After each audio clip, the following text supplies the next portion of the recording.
많은 분들의 기대 속에서 새로운 정책 공간이 출범하게 되었습니다. 학교에서 크게 활약하고 계신 교수님들과 전문가들이 대거 참여해 주셨습니다. 원로, 중진, 신진학자들이 골고루 참여하고 계십니다.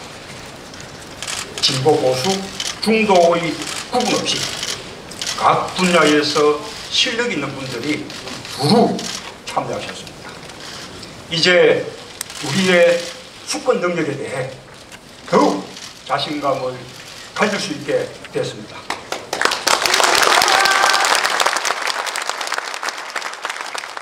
지금 우리 국민들은 먹고 사는 게 너무 힘든 나머지 고통과 절망 속에서 그야말로 폭발 직전입니다. 결코 국민들이나 서민들 책임이 아닙니다. 젊은이들 책임은 더더욱 아닙니다. 우리 국민들은 모두가 최선을 다하고 있습니다. 최선을 다해 살아온 결과는 절망이었습니다. 경제는 성장했지만 대다수 국민들의 삶은 오히려 어려워졌습니다. 노력하면 성공할 수 있다라는 희망 대신 노력해봤자 안 된다라는 절망이 자리 잡고 있습니다. 대한민국은 분노사회로 변했습니다.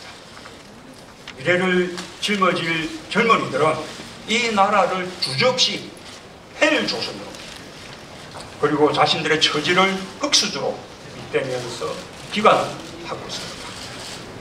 모두의 바람은 한결같습니다. 바로 정권 교체입니다.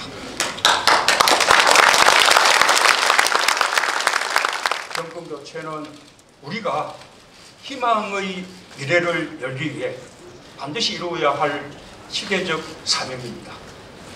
그러나 정권 교체 자체가 목표일 수는 없습니다. 세상을 바꾸기 위해서 정권 교체가 필요한 것입니다. 지금의 심각한 위기를 극복하기 위해서는 정권 교체와 함께 반드시 경제 교체가 이루어져야 합니다.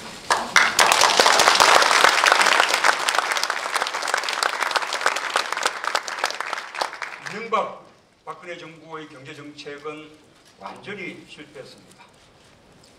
변명의 여지가 없는 최악의 실패입니다. 대한민국 굴욕의 10년으로 기억될 것입니다. 두 정권의 실패는 오로지 그들의 무능과 무책임 때문입니다.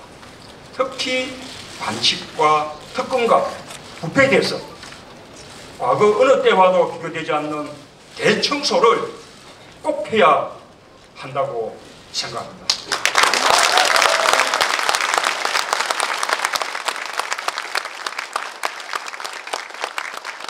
오늘 대선에서 어느 정부가 들어서더라도 대한민국을 대개조하는 수준으로 담대하게 바꾸지 않는다면 국민들의 삶이 나아질 수 없을 뿐만 아니라 나라를 한 단계 업그레이드하는 것도 불가능하다고 판단합니다. 제가 정권 교체를 넘어선 경제 교체를 말씀드리는 것도 같은 이유입니다. 지금의 대한민국 경제를 다시 설계해야 합니다. 경제 교체를 통해 국민들 먹고 사는 문제를 근본적으로 바꿔야 합니다.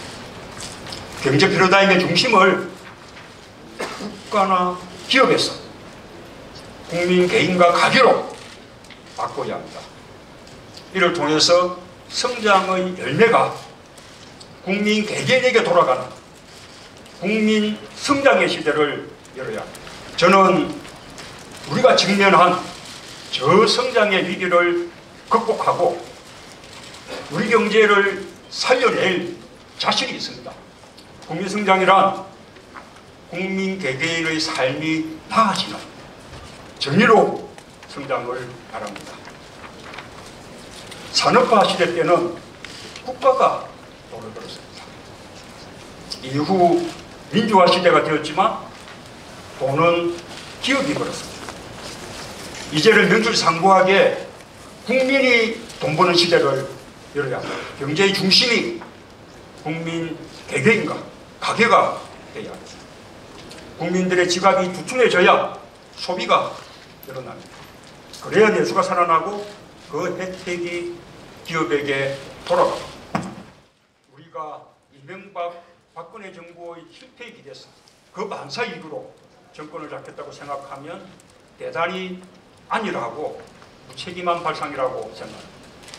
작금의 위기는 지난 수십 년을 이용 경제기조와 정책 그리고 패러다임을 완전히 뛰어넘어야 극복할 수 있을 정도로 심각한 것이기 때문입니다. 획기적인 대안과 비전을 끊임없이 모색하고 제시해야 합니다. 이 당에서 저 당으로 정권이 바뀌는 정도가 아니라 세상이 확 바뀔 수 있다는 희망을 국민들께 드려야 합니다. 제가 반드시 그렇게 해내겠습니다.